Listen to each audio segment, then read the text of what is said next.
नमस्कार दोस्तों, मैं मनोज कुमार मिश्रा आपका अपने YouTube चैनल चाणक्य क्लासेस में एक बार फिर से स्वागत करता हूं। दोस्तों, आज हम जो है भारत के संवैधानिक विकास के बारे में पढ़ेंगे। अभी तक हमने जो भारत के संवैधानिक विकास में जो पहला खंड देखा, उसमें हमने देखा कि कंपनी के शासन में भारत का किस प्रकार से संवैधानिक विकास हो रहा है। अब हम जो देखेंगे वो देखेंगे कि ताज, क्योंकि उसके पहले अगर आपको थोड़ा सा इतिहास का बैकग्राउंड समझाएं तो 1857 का विद्रोह हो चुका है और कंपनी का शासन जो है, कंपनी से शासन छीन लिया गया है और अब शासन किसके हाथों में चला गया है, तो ताज के हाथों में चला गया है। तो आइए, और अब यहीं से स्टार्ट होता है भारत में प्रतिनिधि शासन, प्रतिनिधि सरकार के बारे में। मगर उसके पहले हम 1858 का भारत शासन अधिनियम देखेंगे। तो अब भारत का शासन अधिनियम 1858 में क्या क्या खूबियाँ थी, क्या क्या उसकी विशेषताएं थी और किस प्रकार से एग्ज़ाम में सवाल आते हैं, वो हम एक एक करके देखेंगे। और ये बहुत इम्पॉर्टेंट है, इस चैप्टर से आपको 1 नंबर का सवाल जरूर मिलेगा, तो इसको बहुत ध्यान से देखिए। पहला, 1858 का भारत शासन अधिनियम में क्या विशेषताएं हैं। तो जो शासन था वह शासन सीधे अब कहाँ चला गया, महारानी विक्टोरिया के हाथों में चला गया, या ताज के, यहाँ से ताज का शासन स्टार्ट हो जाता है। अब जो है कंपनी की उत्तरदायिता है, कंपनी का शासन समाप्त हो जाता है। क्यों? क्योंकि कंपनी कहीं ना कहीं फेल हो चुकी थी, तभी तो 1857 का विद्रोह हुआ और अब जो है शासन विक्टोरिया के, महारानी विक्टोरिया के अधीन हो जाता है, या कहे कि ताज या ब्रिटिश के राजशाही के अधीन हो जाता है। और गवर्नर जनरल को अब हम क्या कहेंगे, गवर्नर जनरल को अब हम वायसराय कहेंगे। तो गवर्नर जनरल अब वायसराय कहलाएगा और लॉर्ड कैनिंग जो है पहले वायसराय थे। यह एक साधारण से एग्जाम्स में पूछा जाता है, एसएससी वगैरह में, तो इसको भी याद रखिएगा कि पहले वायसराय कौन होंगे, लॉर्ड कैनिंग होंगे। अभी तक जो हमने देखा कि नियंत्रण बोर्ड और निदेशक कोर्ट जो बने हुए थे, जो क्या करते थे, द्वैध शासन, जो द्वैध शासन का मतलब 2 बॉडीज होती थी, 2 निकाय होते थे जो शासन को क्या करते थे, नियंत्रित करते थे। तो 2 निकाय हैं जो शासन को नियंत्रित करते हैं, इसी वजह से इसको दोहरी शासन व्यवस्था कहा जाता है। तो अब नियंत्रण बोर्ड और निदेशक कोर्ट क्या हुआ, समाप्त कर दिया गया। और अब भारत के राज्य सचिव का पद सृजित किया गया है, एक नया पद सृजित किया गया, जो कि ब्रिटेन के कैबिनेट का, जो ब्रिटेन में संसदीय सरकार थी, उसका जो है कैबिनेट का एक मंत्री होता था। तो भारत के राज्य सचिव का पद सृजित किया गया और वह क्या था, ब्रिटेन के कैबिनेट का सदस्य था। और उसकी सहायता के लिए 15 सदस्यीय परिषद गठित की गई। तो एक बार हम इसको रिकॉल कर लेते हैं ताकि हम इंपॉर्टेंट पॉइंट्स एक बार फिर से देख सकें। शासन 1858 में किसके अधीन चला जाता है, विक्टोरिया या ताज के अधीन चला जाता है। गवर्नर जनरल यहीं से क्या कहलाते हैं, वायसराय कहलाते हैं। और पहले वायसराय कौन थे, लॉर्ड कैनिंग थे। अब नियंत्रण बोर्ड और निदेशक कोर्ट को कब समाप्त किया गया, किस अधिनियम के अंतर्गत, तो भारत शासन अधिनियम 1858 के अंतर्गत। और भारत सचिव या भारत के राज्य सचिव का पद कब सृजित किया गया, तो 1858 भारत शासन अधिनियम में। और इसकी सहायता के लिए कितने सदस्यों को गठन किया गया, तो 15 सदस्यीय परिषद का गठन किया गया। तो ये इंपॉर्टेंट पॉइंट थे। अब देखिए, भारत में प्रतिनिधि सरकार की बात आएगी। अब भारतीयों को भी प्रतिनिधि मिलेगा, प्रतिनिधित्व मिलेगा, किसमें, सरकार में। तिलक जी ने कहा था कि अगर प्रतिनिधित्व नहीं तो कर नहीं। तो अब उन लोगों की मांगे या भारत की मांगे धीरे धीरे पूरी की जा रही हैं। तो भारतीयों को भी सरकार में क्या मिल रहा है, प्रतिनिधित्व मिल रहा है। आइए देखिए किस प्रकार उनको प्रतिनिधित्व मिल रहा है। तो पहला, जो भारत में प्रतिनिधि सरकार का विकास होता है या प्रतिनिधित्व का विकास होता है, उसके अंतर्गत 1861 का भारतीय परिषद अधिनियम देखते हैं। तो 1861 का जो भारतीय परिषद अधिनियम है, उसमें जो विधान परिषद या जो संसद थी, उसमें गैर सरकारी सदस्यों की संख्या बढ़ाई गई। ये गैर सरकारी सदस्य क्या है, गैर सरकारी सदस्य हैं जो चुने जाते थे। देखिए, यहाँ इस 1861 के अधिनियम में परोक्ष रूप से, इनडायरेक्टली चुनाव की बात तो की गई थी, पर प्रत्यक्ष रूप से चुनाव शब्द का उपयोग नहीं किया गया था। तो अगर एग्जामिनेशन में पूछता है परोक्ष रूप से चुनाव कब किया गया, तो 1861 का भारतीय परिषद अधिनियम में। और अब प्रतिनिधित्व सरकार का विकास किस अधिनियम से होता है, प्रतिनिधित्व या भारतीयों को प्रतिनिधित्व किस अधिनियम से मिलना प्रारंभ होता है। तो 1861 का भारतीय परिषद अधिनियम, इसमें बजट में बहस का भी अधिकार होता है। बजट में बहस का भी अधिकार होता है। तो एक बार इसको फिर से रिकॉल करते हैं। 1861 भारतीय परिषद अधिनियम से भारत में प्रतिनिधि सरकार का क्या होता है, विकास होता है। और गैर सरकारी सदस्यों अर्थात जो चुने हुए सदस्य थे उनको क्या है, उनकी संख्या क्या की गई, बढ़ाई गई। और बजट में बहस करने का अधिकार दिया गया। परोक्ष रूप से चुनाव कराया गया मगर प्रत्यक्ष रूप से चुनाव की बात नहीं कही गई। अब इसके बाद जो बहुत इंपॉर्टेंट है वह है 1909 का अधिनियम या मार्ले मिंटो सुधार। बहुत इंपॉर्टेंट है मार्ले मिंटो सुधार। यहाँ पे मार्ले जो हैं वह सचिव हैं, मार्ले साहब सचिव हैं और मिंटो जो है वायसराय है। ये आपको याद रखना होगा। तो 1909 का अधिनियम मार्ले मिंटो सुधार, इसमें क्या बातें हैं खास, आइए देखते हैं। विधान परिषद में जो अभी तक बजट पर केवल बहस करने का अधिकार था, अब क्या हुआ, अनुपूरक प्रश्न पूछने का अधिकार मिल गया। कैसे, कॉम्प्लीमेंट्री क्वेश्चन पूछने का अधिकार हो गया। कॉम्प्लीमेंट्री क्वेश्चंस पूछने का अधिकार कब मिला, बहुत बार एग्जाम्स में आ गया है, आपको एकदम ध्यान देना होगा कि अनुपूरक प्रश्न पूछने का अधिकार किस अधिनियम के तहत मिला। तो 1909 का अधिनियम या मार्ले मिंटो सुधार के अंतर्गत। आप इसको भूलेंगे नहीं और यह बहुत इंपॉर्टेंट है। 1909 और 1919 सभी इंपॉर्टेंट है, जिससे अगर एग्जाम में क्वेश्चन आता है वो सभी इंपॉर्टेंट होता है। मगर 1900 या 1909 मार्ले मिंटो सुधार और 1919 और 1935 से बहुत प्रश्न पूछे जाते हैं। तो यहाँ से एकदम ध्यान से देखिएगा। पहली बार कोई भारतीय सदस्य, जो भारतीय व्यक्ति था, वह वायसराय परिषद का सदस्य बनता है। कौन होते हैं वो, सत्येंद्र प्रसाद सिन्हा होते हैं। तो पहली बार वायसराय परिषद का कौन व्यक्ति जो है सदस्य बनता है, तो सत्येंद्र प्रसाद सिन्हा बनते हैं। और वह कैसे सदस्य थे, तो वह विधि सदस्य थे, मतलब ये लॉ मेंबर के तौर पे वहाँ पे भारतीय जो है वायसराय की परिषद में काम करते थे। और पृथक निर्वाचक मंडल की क्या हुई, स्थापना हुई। पृथक निर्वाचन मंडल क्या है, तो इसको एक बार समझने की आवश्यकता है। पृथक निर्वाचन मंडल में मुस्लिमों हेतु ही प्रथम निर्वाचक मंडल की स्थापना हुई थी पहली बार। कहाँ पे, 1909 में। इसमें जब मुस्लिम जो है कैंडिडेट चुनाव के लिए खड़ा होता है तो उसको केवल मुस्लिम ही वोट दे सकते थे।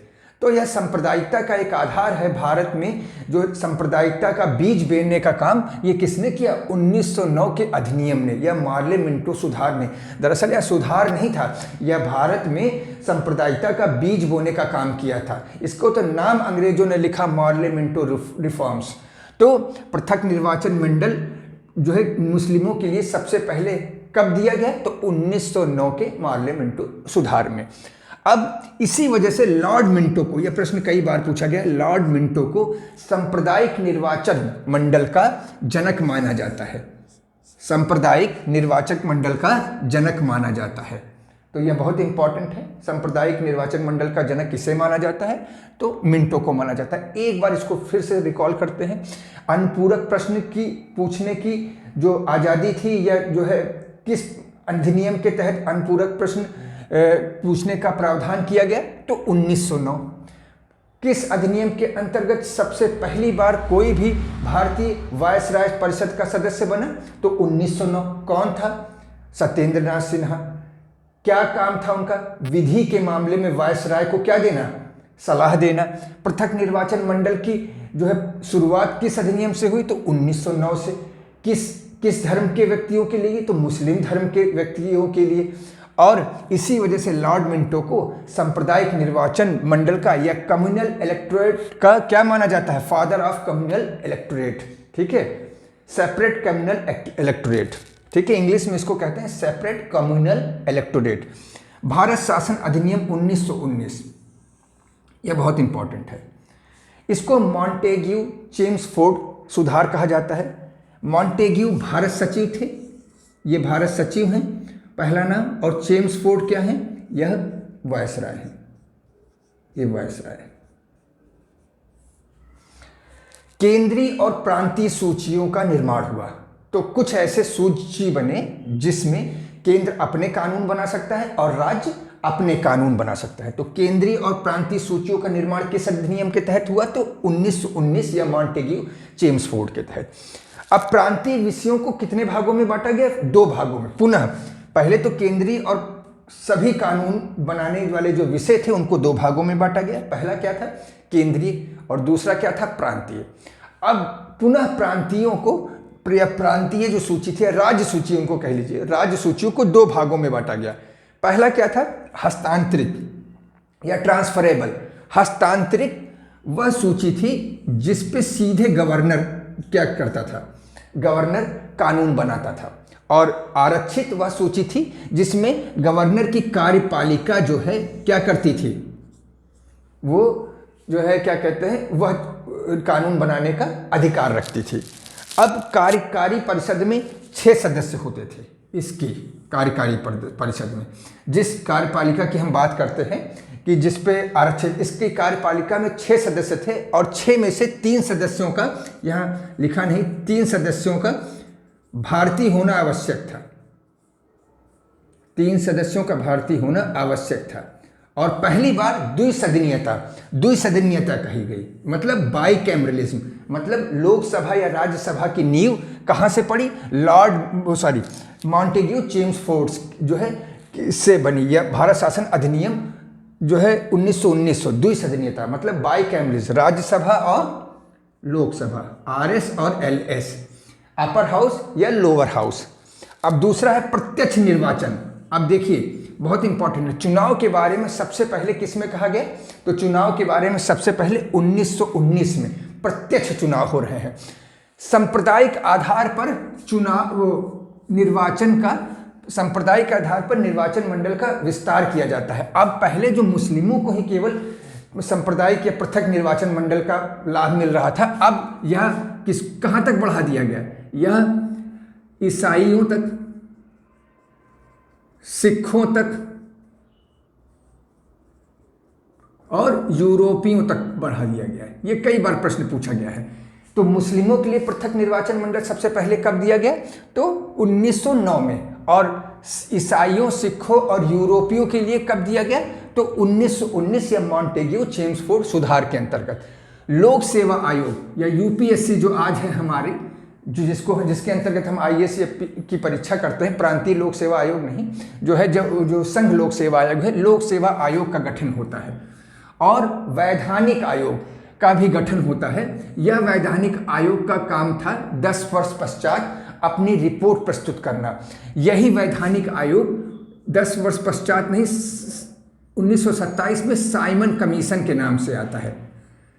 साइमन कमीशन के नाम से आता है, जिसमें एक भी भारतीय सदस्य नहीं थे, अतः भारतीयों ने इसका क्या किया? विरोध किया। तो 1927 में साइमन कमीशन आता है और साइमन कमीशन की रिपोर्टों पर चर्चा करने के लिए ही 3 गोलमेज सम्मेलन किए गए थे। अब मुझे लगता है आपको ये समझ में आ गया था, एक बार हम इसको फिर रिकॉल कर लेते हैं। भारत शासन अधिनियम से ही उत्तरदायी सरकार बनाना प्रारंभ होता है। उत्तरदायी सरकार का अर्थ था कि अब यह जनता के प्रति क्या होगी? उत्तरदायी होगी। यहाँ पर जो कानून बनाने वाले विषय थे उनको 2 भागों में बांटा गया। पहला तो केंद्रीय विषय, दूसरा प्रांतीय विषय। केंद्रीय विषय पे जो है केंद्र सरकार जो तब की थी वो क्या है? कानून बनाएगी, और प्रांतीयों पे राज्य सरकारें बनाएगी। प्रांतीय या राज्य जो सूची थी उनको फिर से 2 भागों में बांटा गया। पहला क्या था? पहला था हस्तांतरित, जिसपे गवर्नर डायरेक्ट ठीक कर सकता था अब किसी की सहमति लिए बिना, और दूसरा क्या था? आरक्षित थे।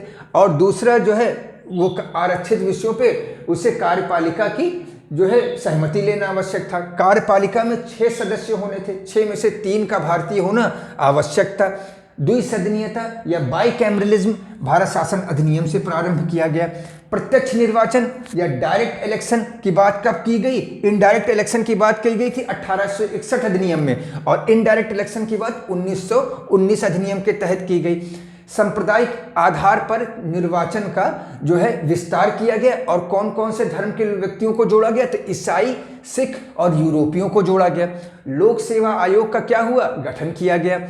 और वैधानिक आयोग का गठन किया गया, जो 10 वर्ष पश्चात अपनी रिपोर्ट देना था, और उस जो वो रिपोर्ट थी वह साइमन कमीशन के नाम से जानी गई, वह आयोग। और उसने जो है उसका भारतीयों ने बहिष्कार क्यों किया? क्योंकि उसमें कोई भी भारतीय नहीं था।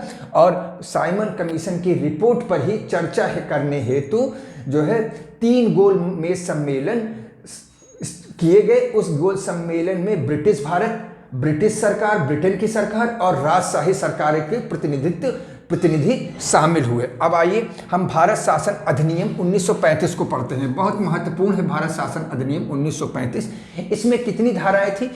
इससे ही हमारा संविधान बहुत हद तक 50 से 75% हमारा भारत का संविधान भारत शासन अधिनियम से ही क्या है, लिया गया है। इसमें 321 धाराएं हैं और 10 अनुसूचियां थी, बहुत इंपॉर्टेंट है। और पहली बार अखिल भारतीय संघ की क्या होती है, स्थापना होती है। अखिल भारतीय संघ की स्थापना कब होती है? तो भारत शासन अधिनियम 1935 के अंतर्गत 3 सूचियों का निर्माण किया जाता है। जिस प्रकार अब सूचियां हैं, 3 सूचियां कौन कौन सी हैं? संघ सूची, राज्य सूची और समवर्ती सूची। तो संघ सूची के विषय कितने थे? 59 विषय थे। 59 विषयों पर संघ या केंद्र कानून बना सकता था और राज्य 54 विषयों पर कानून बना सकता था और 36 विषयों पर दोनों कानून बना सकते थे। और अवशिष्ट शक्तियां या रेजिडुअल पावर्स के बारे में जो बात की गई वह सबसे पहले किसके बारे में बात की गई? अवशिष्ट शक्तियों के बारे में बात वायसराय। अवशिष्ट शक्तियां किसको प्रदान की गई? तो वायसराय को प्रदान की गई। और प्रांतों में द्वैध शासन समाप्त कर दिया गया, किंतु केंद्र में द्वैध शासन प्रारंभ किया गया। डायरकी, अगर ये प्रश्न बहुत बार पूछा जाता है, प्रांतों में द्वैध शासन कब समाप्त किया गया? 1935 में। और केंद्र में द्वैध शासन कब जो है प्रारंभ किया गया? तो 1935 में। तो प्रांतों में द्वैध शासन समाप्त किया गया, केंद्र में द्वैध शासन प्रारंभ किया गया। और 10% जनसंख्या को मतदान करने का आधार प्रदान किया गया। मतदान किस आधार पर कर सकते थे? तो मतदान का आधार था शिक्षा और संपत्ति के आधार पर उन्हें मतदान का अधिकार प्राप्त किया गया। किंतु केवल 10% भारतीयों को। भारतीय रिजर्व बैंक की स्थापना होती है और संघीय न्यायालय, जिसको हम आज सुप्रीम कोर्ट कहते हैं, उसकी भी स्थापना 1935 के अकॉर्डिंग होती है। तो भारत शासन अधिनियम को एक बार फिर रिकॉल करते हैं। कितनी अनुच्छेद थे? 321। कितनी अनुसूचियां थी? 10 अनुसूचियां थी। अखिल भारतीय संघ की बात सबसे पहले कहाँ कही गई? 1935 में कही गई। 3 सूचियों का निर्माण होता है। वह कौन कौन सी सूचियां थी? तो पहला संघ सूची, राज्य सूची और समवर्ती सूची। संघ सूची में कितने सब्जेक्ट थे या कितने विषयों पर संघ कानून बना सकता था? तो 59 विषयों पर। और राज्य कितने विषयों पर कानून बना सकता था? 54 विषयों में। और समवर्ती सूची 36 विषयों पे कानून बनाया सकता था, जिसमें संघ और राज्य दोनों मिलकर कानून बनाते थे। अवशिष्ट शक्तियां या जो बची कुची शक्तियां थी उस पर कानून बनाने का अधिकार जो इन में नहीं निहित की गई थी या इनमें नहीं बताई गई थी, तो वो बची कुची शक्तियों पर कानून बनाने का अधिकार वायसराय को दिया गया। प्रांतों में द्वैध शासन की समाप्ति कर दी जाती है और केंद्र में द्वैध शासन प्रारंभ किया जाता है। 10% जनसंख्या को ही मतदान का अधिकार था, वो अभी शिक्षा और संपत्ति के आधार पर। और भारतीय रिजर्व बैंक की स्थापना होती है और संघीय न्यायालय की स्थापना होती है। इसके पश्चात जो कानून आता है उसे कहते हैं स्वतंत्रता अधिनियम 1947। इसके अंतर्गत भारत का 2 जो है देशों में विभाजन कर दिया जाता है। एक का नाम भारत और दूसरे का नाम पाकिस्तान। और उन दोनों देशों की संविधान सभाओं को यह अधिकार दिया जाता है कि वह अपना अपना संविधान स्वयं बनाए। तो दोस्तों, यह अभी तक थी कि भारत संविधान की विकास, भारत में संवैधानिक विकास किस प्रकार हुआ। अगर यह वीडियो आपको पसंद आता है तो दोस्तों इसे लाइक कीजिए, इससे हमें प्रोत्साहन मिलता है और आपके टीचर को भी क्या होता है, वह जो है इनकरेज होता है। तो दोस्तों मुझे आपसे उम्मीद है कि आप ऐसा ज़रूर करेंगे और अधिक से अधिक तक लोगों तक मेरा वीडियो पहुंचाएंगे। Thank you.